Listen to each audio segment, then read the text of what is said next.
Israel ने F-35 fighter jet में किए हैं कई बड़े बदलाव। ईरान पर हमले से पहले F-35 में ये बदलाव किए गए। इजरायल को अमेरिका से मिले हैं F-35 फाइटर जेट। F-35 को ज्यादा विध्वंसक बनाया गया है मॉडिफाई करके।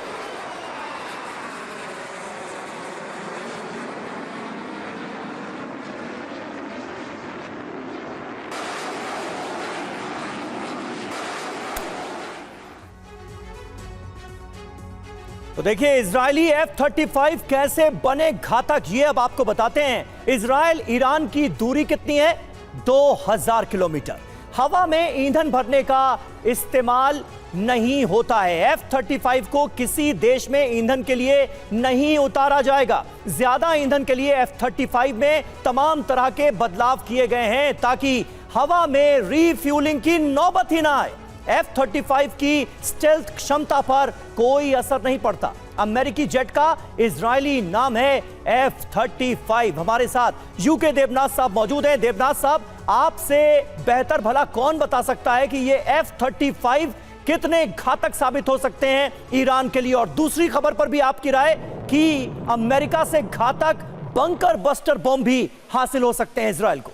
जी हाँ समीर, जब भी इजरायल से उनके एयरफोर्स के F-35 टेक ऑफ करते हैं तो अब तक क्या होता था कि आधे रास्ते पर जब वो करीबन 800-1000 किलोमीटर की दूरी पर आ गए थे, उनकी एयर टू एयर रिफ्यूलिंग करनी पड़ती थी। सेफ जगह पे करते थे, सेफ आसमान पे करते थे, जैसे कि इराक के एयर स्पेस पे करते थे। उसके बाद वो F-35 फिर ईरान की बॉर्डर की तरफ जाता था जी।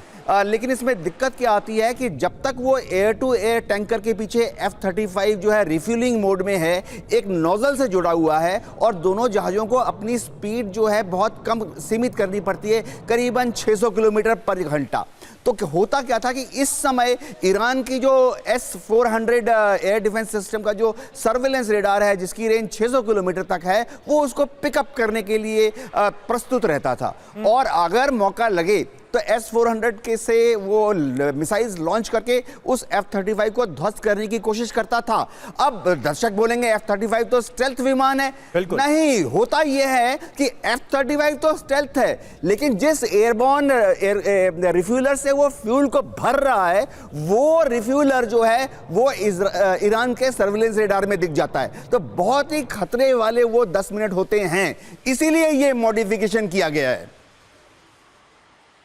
बिल्कुल, बहुत ही महत्वपूर्ण जानकारी आपने दी है। और इस मॉडिफिकेशन के साथ इजरायल और ज्यादा घातक इस्तेमाल F-35 का कर पा रहा है।